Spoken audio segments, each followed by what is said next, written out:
지금 지구촌 곳곳에서는 한 사람 때문에, 한 사람의 야욕 때문에 온 국민이 힘든 삶을 살기도 하고, 한 사람의 그 이기적인 선택과 행동 때문에 전쟁에 휘말려서 전쟁의 소용돌이 속에서 목숨을 잃기도 하고 사랑하는 가족을 잃기도 하고, 한 사람의 잘못된 선택 때문에 전 세계가 몸살을 앓고 고통을 겪는 것을 볼 수 있습니다. 오늘 본문 17절에서도 한 사람의 범죄 때문에 이 땅에 죄가 들어왔고 사망이 들어왔다고, 사망이 왕노릇하게 되었다고 말하고 있습니다. 19절에서도 한 사람이 순종하지 아니한 것 때문에 많은 사람이 죄인이 되었다라고 말하고 있습니다. 자, 그러니까 한 사람의 범죄 때문에 많은 사람들이 죄인이 되고, 한 사람의 불순종 때문에 사망이, 죽음이 세상에 왕노릇하게 되었다, 세상을 지배하게 되었다라는 것입니다. 여러분, 이 한 사람이 누구를 가리키는 것이겠습니까? 아담이죠. 바로 최초의 인간 아담을 가리키는 말입니다. 아담 한 사람의 범죄 때문에 이 땅에 많은 사람들이, 아담 위의 모든 사람들이 죄인이 되었고, 아담 한 사람의 불순종 때문에 이 땅에 사망이 왕노릇하게 되었습니다. 하나님이 최초의 인간 아담과 언약을 맺으셨습니다. 에덴 동산에 있는 모든 과실은 다 먹을 수 있지만 선악과는 먹지 말라. 따먹는 날에는 정령 죽을 것이다 라고 하면서 하나님과 아담과 언약을 맺으셨습니다. 그러니까 순종하면 살고 불순종하면 죽는다라는 언약을 맺으셨습니다. 자, 그런데 이 최초의 인간 아담이 사탄의 유혹을 받아 선악과를 따먹고야 말았습니다. 하나님께 불순종하여 범죄한 것입니다. 언약을 깬 것입니다. 그 결과 아담의 범죄와 불순종은 아담 이후 모든 사람들을 죄인되게 만들었습니다. 또한 아담에게 죽음이 찾아왔을 뿐만 아니라 아담 이후 온 인류에게 죽음이 왕노릇하게 되었습니다. 창세기 5장에서 보면은 아담이 선악과를 따먹은 따먹고 범죄한 후 그 5장에 보면은 아담이 몇 세를 살다가 죽고, 또 그 다음 또 누가 몇 세를 살다가 죽고, 누가 몇 세를 살다가 죽고, 계속 죽었다는 기록이 나옵니다. 뭘 말하는 거겠습니까? 아담이 하나님께 불순종하여 범죄한 그 결과로 죽음이 아담에게 찾아왔을 뿐만 아니라 아담 이후 모든 사람들에게도 찾아왔다는 이야기입니다. 오늘 본문의 표현대로 사망이 왕노릇하게 된 것입니다. 사망이 세상을 지배하게 된 것입니다.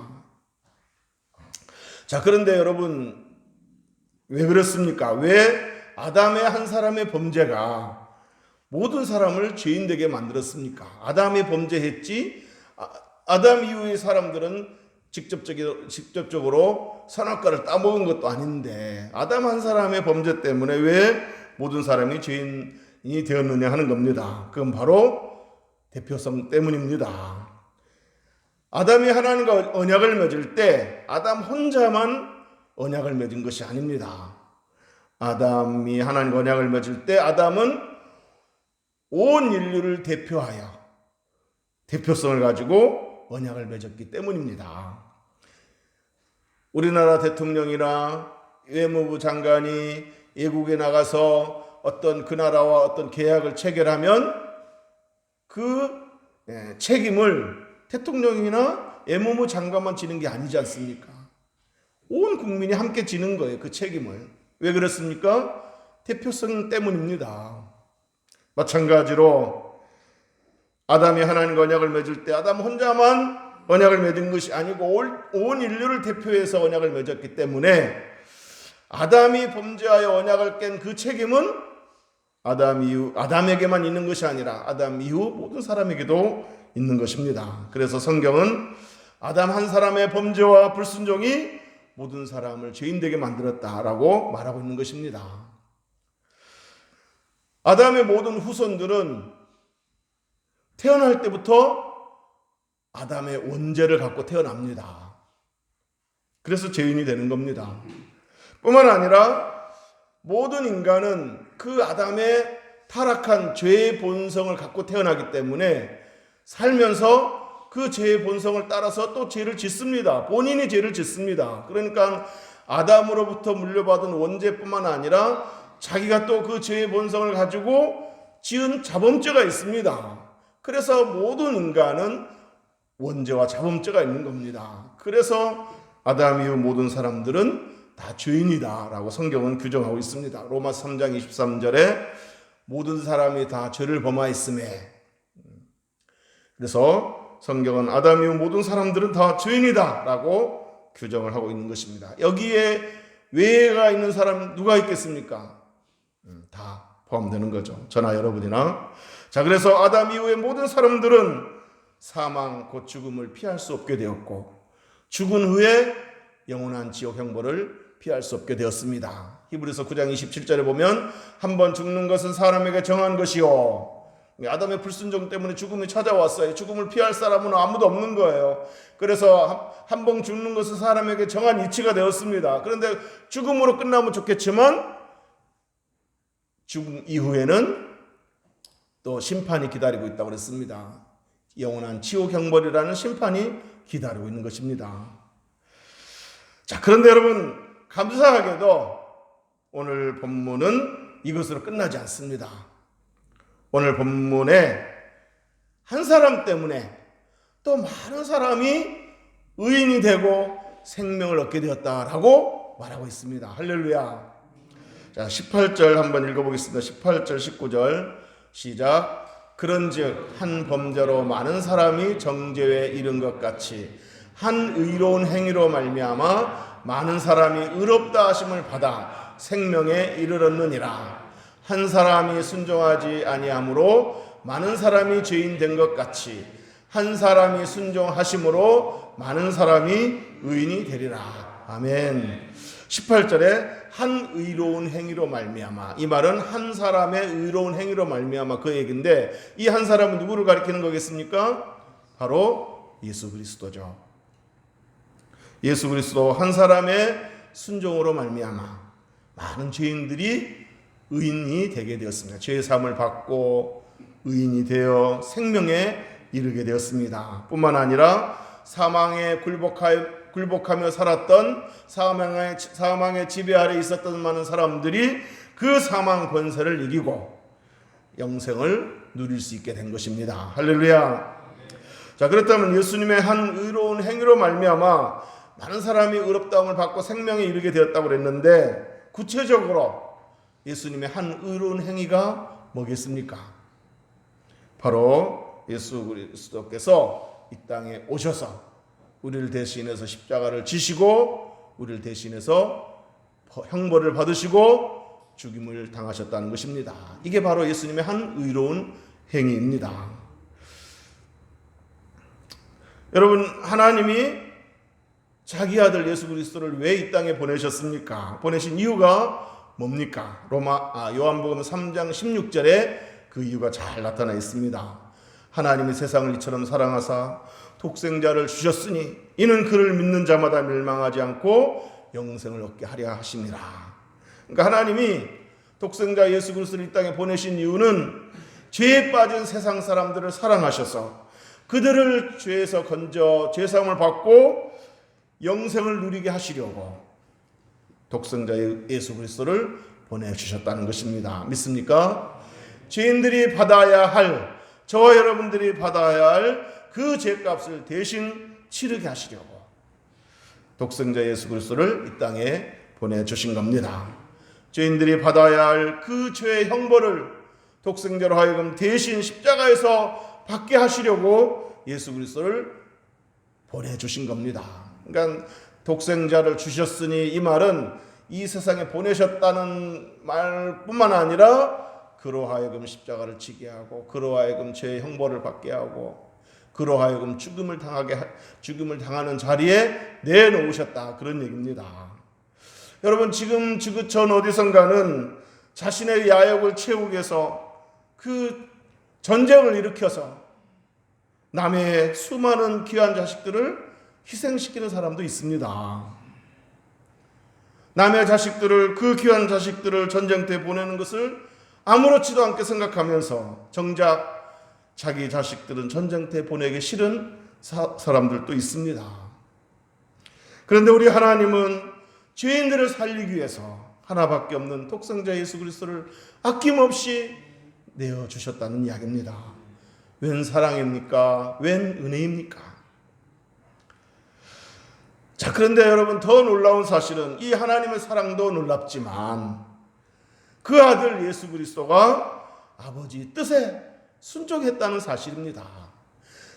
아까 제가 뭐라고 말씀드렸습니까? 하나님이 독생자를 보내주셨다라는 말은 그냥 세상에 보내신 것이 아니라 십자가에 매달려 죽게 하셨다는 그 얘기라고 말씀드리지 않았습니까? 그런데 이 사랑, 아버지의 사랑도 놀랍지만 이 아들 예수 그리스도가 그 아버지 뜻에 순종해서 이 땅에 오셨고 이 땅에 와서 모진 수모와 고통을 받으셨고 죽임을 당하셨다는 이야기입니다.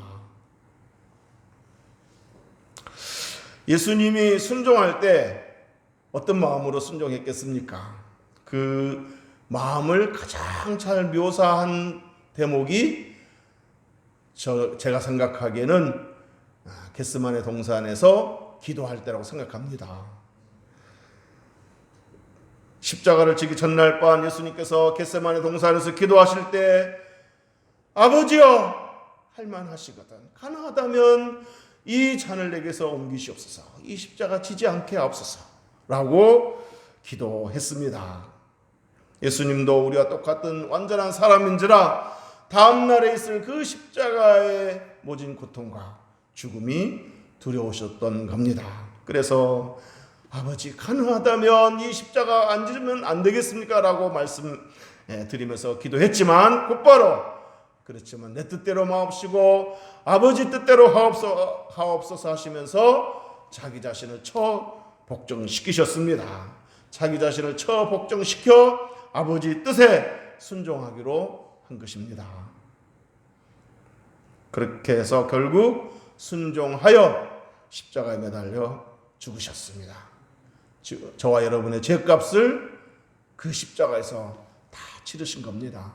십자가상에서 예수님이 다 이루었다, 그 말은 원문에 빚 다 갚았다, 그 얘기입니다.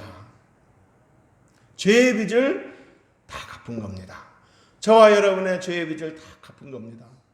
옛날에는, 지금은 이제 그러지 않겠지만 지금도 그런 일이 있을 거예요. 옛날에는 그 빚쟁이들이 빚 받으러 가면 어때요? 이제 겁을 먼저 주죠.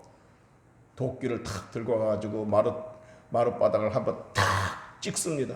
그러면 그 채무자들, 그 집 식구들은 막 간이 쪼그라들고 막 엄청난 공포에 휘말리게 될 거예요. 그러면서 내주지 않, 빚을 갚아주기 전까지는 나가지 않겠다면서 막 협박을 합니다. 근데 누군가가 와서 그 빚을 갚아줬다고 생각해 보세요. 그러면 더 이상 협박하지 않습니다. 이제 돈 받았으니까 가는 거예요. 해방되는 거예요. 그랬을 때 얼마나 그 마음이 가볍고 감사하고 기쁘겠습니까? 얼마나 그 빚을 갚아준 사람이 고맙겠습니까? 우리 예수 그리스도께서 저와 여러분의 빚을, 죄의 빚을 다 갚으신 겁니다. 십자가에서 그 모진 고통 당하시면서 세계 못에 매달린 채 그 모진 고통을 다 당하시면서 물과 피를 다 쏟으셔서 생명 바치셔서 저와 여러분의 빚을 다 갚으신 겁니다. 믿습니까? 자, 이렇게 예수 그리스도의 한 사람의 의로운 행위로 말미암아, 즉 한 사람 예수 그리스도의 순종으로 말미암아 죄인들이 그 죄의 형벌을 면하고 영생을 누리게 될 그 길이 열리게 된 것입니다. 자, 여러분, 제가 오늘 설교 제목을 에덴과 겟세마네라고 했습니다.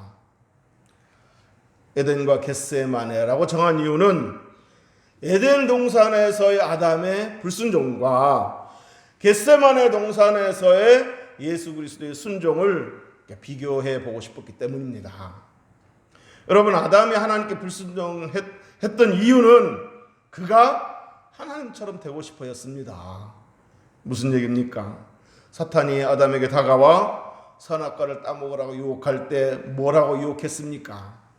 네가 만일 선악과를 따먹으면 눈이 밝아져서 하나님처럼 된다 라고 유혹을 했습니다. 아담은 그 말을 듣고 선악과를 따먹고야 말았습니다. 그러니까 뭡니까? 아담은 하나님처럼 되고 싶어서 하나님께 불순종한 겁니다.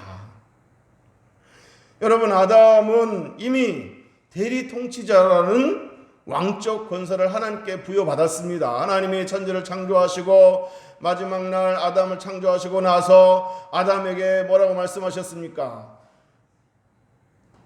만물을 다스리라, 정복하라 하면서 대리 통치자라는 왕적 권세를 아담에게 준 거예요.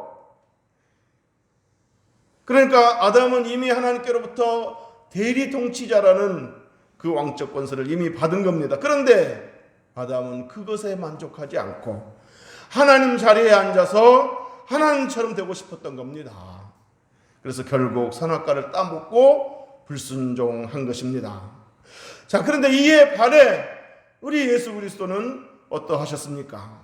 예수님은 본래 어떤 자리에 계셨습니까? 하나님 자리에 계셨습니다. 예수님은 본래 하나님과 동등한 분으로서 하나님 자리에 계셨던 분입니다. 요한복음 1장 1절 2절에 보면 태초에 말씀이 계시니라. 이 말씀은 누구예요? 예수 그리스도죠. 태초에 세상이 시작될 때 이미 예수님이 존재하고 계셨다는 거예요. 그러니까 그 영원 전부터 계셨던 거죠. 이 말씀이 하나님과 함께 계셨으니 이 말씀은 곧 하나님이시니라. 그가 태초에 하나님과 함께 계셨고, 자, 그러니까 예수 그리스도는 본래 이미라기보다는 본래 하나님 자리에 계셨던 하나님과 동등한 분이셨습니다. 그런데 그 말씀이 뭐가 되었다고 그랬습니까? 육신이 되었다 그랬습니다. 말씀이 육신이 되어 우리 가운데 거하시네.